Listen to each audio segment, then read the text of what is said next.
everybody, this is Marjorie Wildcraft, and I am here in Cuba, and I'm doing an interview with an amazing woman that I've met. It's true. Now I'm gonna mess this up, and Rita will correct me. Rita Maria Ojeda. Right. I didn't roll it enough. Rita Maria Ojeda. Anyway, Rita also lived through the so-called special period, which you've seen from my other videos. You know that Cuba went through a very sudden, steep collapse, and it was a very, very difficult time period in this country's history. And I'm just amazed. I've been talking to you about some of your stories, and I'd love you to share some of those with the people here. You know, what do you remember from that time period? What are some of your memories of, what are some of the big things that stand out as what were some of the difficulties? I love to forget bad things in my life, but choosing something, I could share that. For example, I remember I was talking, many persons know about the special period. You know, overnight, you see that you don't have nothing because you was living daily and you were expecting every day that the state provide to you everything you need. So overnight you see that you don't see electricity in your house, gas to cook. In the news I heard that only one roll of bread you will receive daily. And I remember I was going to my work and I was crying because I love bread. Yeah. And I was thinking, what about the snack for my children at school? I used to put some vegetables with bread. What to do? Okay. And think about, I remember that I saw people in the street that with the skin like a gray, like paper. It was because the people was not consuming oil. The faces of the people was really, and the people, everybody was skinny, even me, that I used to be fat. And you at that time you had to invent in your house, in your life, in your daily. I saw people sleeping in the front porch because the heat, because the Cuban people continues working and the state and everything was working. You should go to your workplace, but you didn't sleep well because mosquitoes, because the heat, because there was not electricity, and you didn't have water in your house, in the apartments, and you didn't have soap to wash. Wash your clothes, anything. It was really hard. I remember I was at that time working in an editorial house, and I saw somebody sit on the floor in the front of the editorial house. He was recovering because we were using bicycles daily without any food, almost any food. And that person, I saw his face and I say, what a face, you are like this. And he said, I didn't sleep last night. Oh.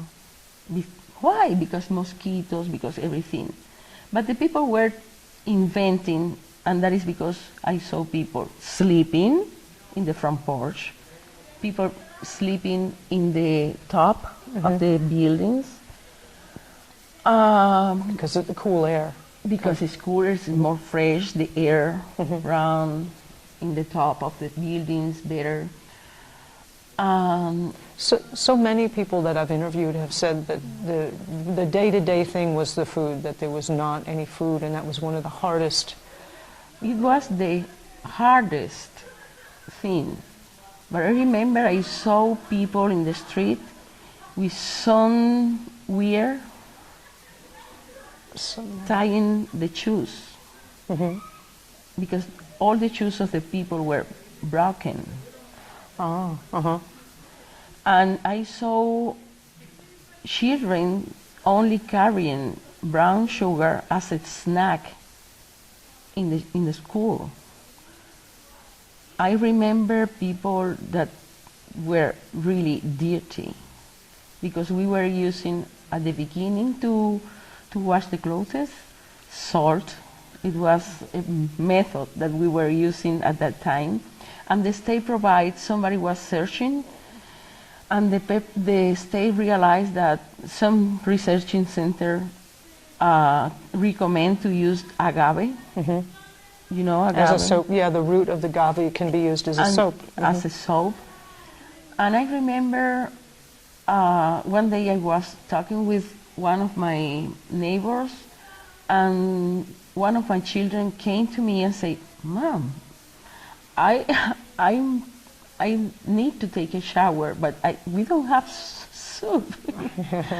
And I was, okay, take salt and use salt in your body, and think that is something new. And my neighbor said, "Are you allowing that you kids use salt as soup?" And I say, "I don't have anything."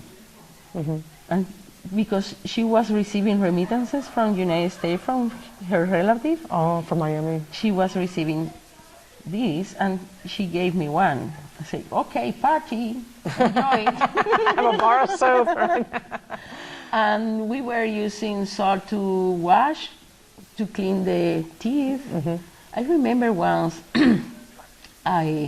the state provided in a given point some fish to the people, and the state called everybody to crop scenes in the field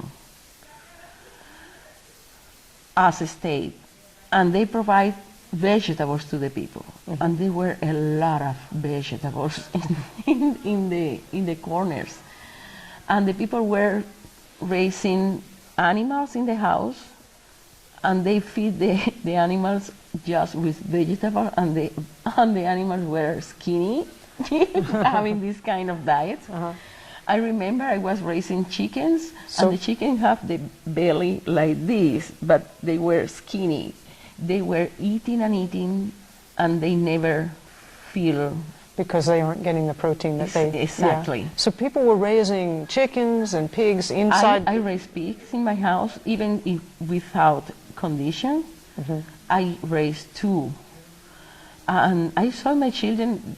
Once my son asked to his father, "Why I have to study in the university?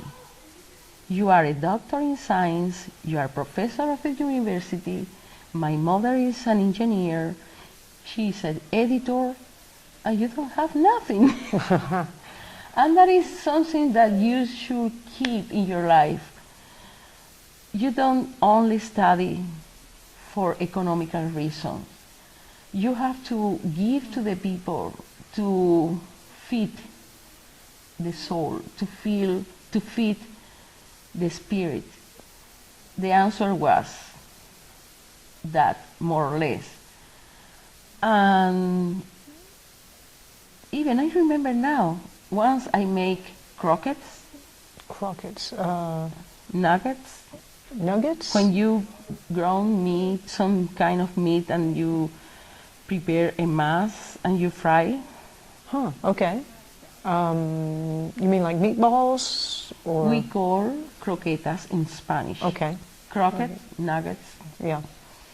And I ground because I was to try to get everything from one fish.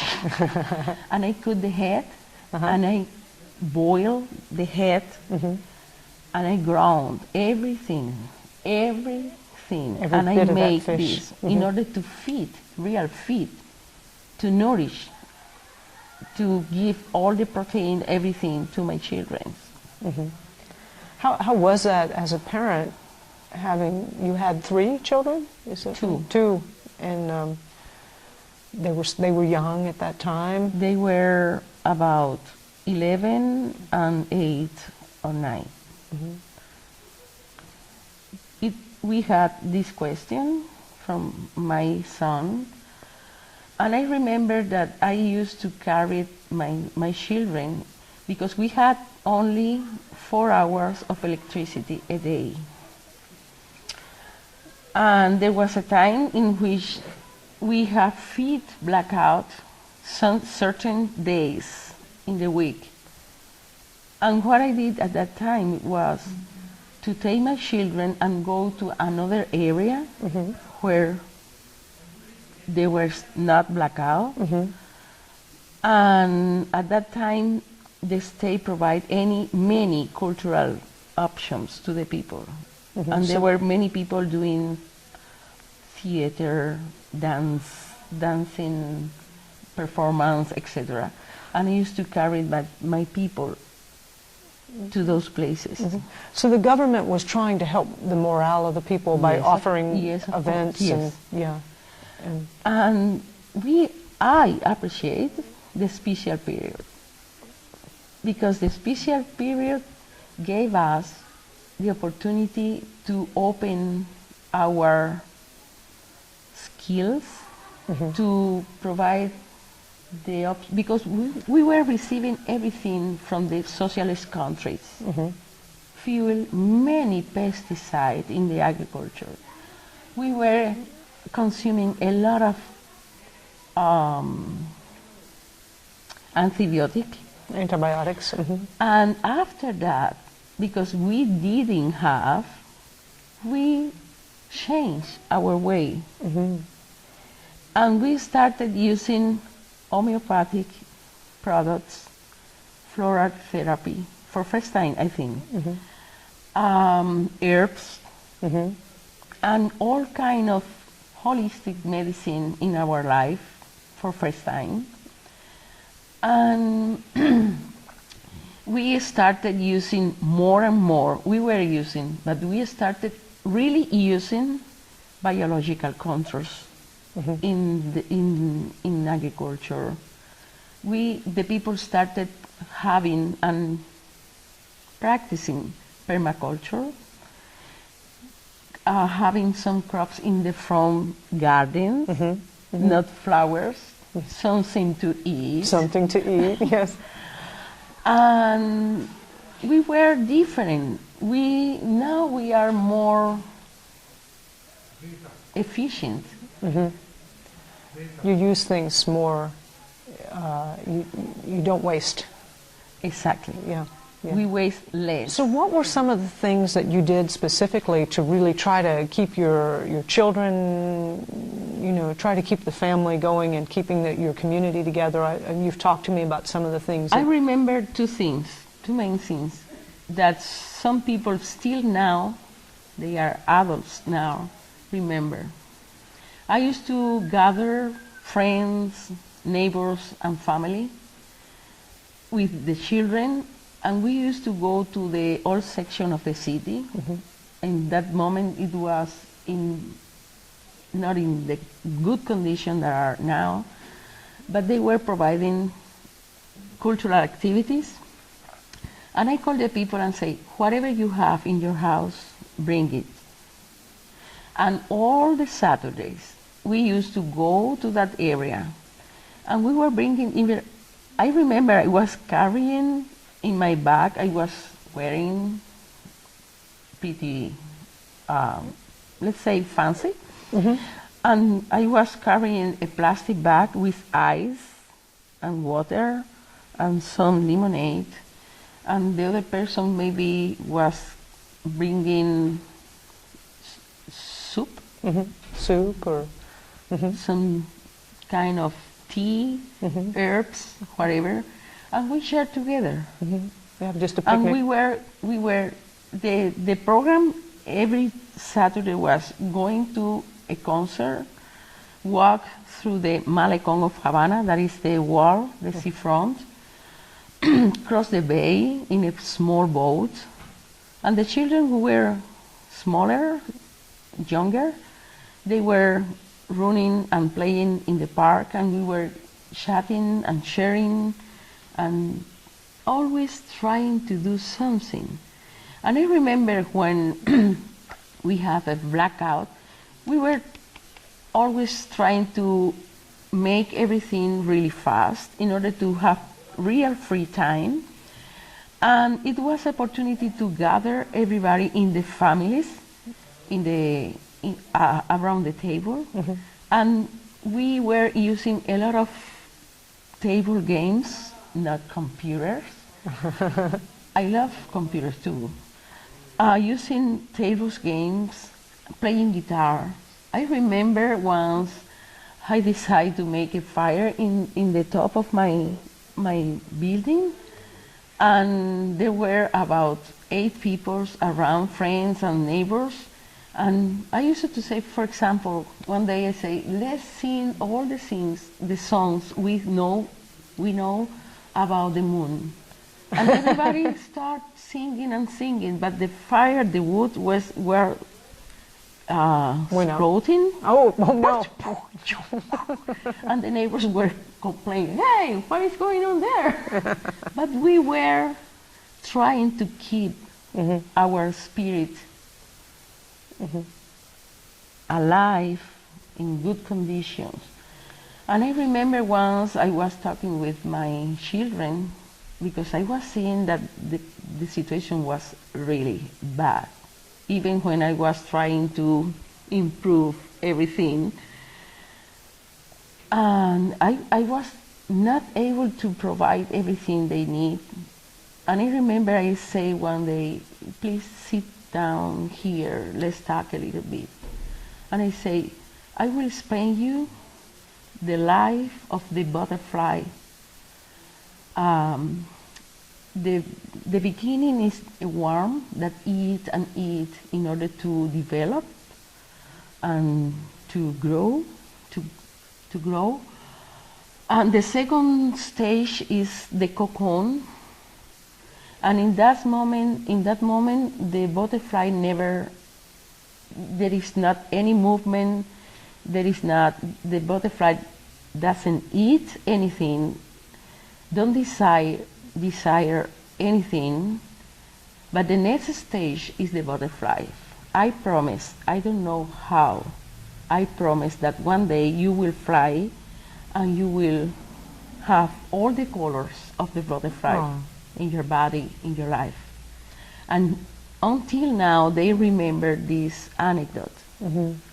And until now, the children and the neighbors who were going every single Saturday to that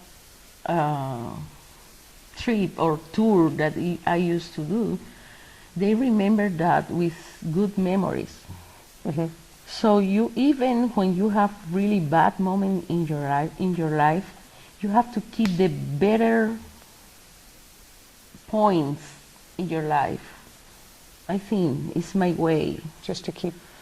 If you had any advice, as a lot of people in the United States think that the United States is set to have go through a special period. We may have economic collapse or pandemic or some major catastrophe that would be similar to Cuba, that would be long time, and would you have any advice for anybody who is preparing for that kind of an event? What things could you do to, if you'd have known before the special period that was coming, what things would you have done to prepare for that? It would be hard to advise something for the people of the United States in this case of this special period, because we as a Cuban and growing in this social system that everybody is willing to share with the other, that the state is always providing the human rights, the real human rights for the people, like healthcare, education, and you feel that you are a human being, not beings. Human beings. You have a kind of training to survive for this kind of situation, I think. Just by your society, Exactly. you're much stronger. Yes. Yeah. But because you are, I could say, more consumer, maybe. And when you overnight and you go to the Walmart and you don't see anything, maybe you feel like, oh. When you see all the But shelves are bare. try to be self-sustained. Try to open your eyes to the next people you have in front of you and around you, in order that in that time you will have a community, you will have somebody around you, and you will have your heart more open for bad situations. Because the main thing is not the physical condition or material condition. You have to keep your mind, you have to keep your soul, you have to keep your heart for all the conditions in the life. And there are many stories about this in the whole world. Well, thank you so much for your time and for sharing.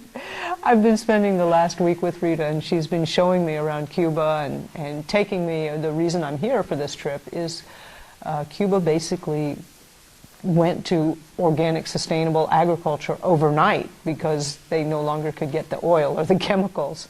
And it's quite astonishing what they've done. And I'll have lots more videos for you. And until the next time, this is Marjorie Wildcraft with Rita in Cuba. Thank you.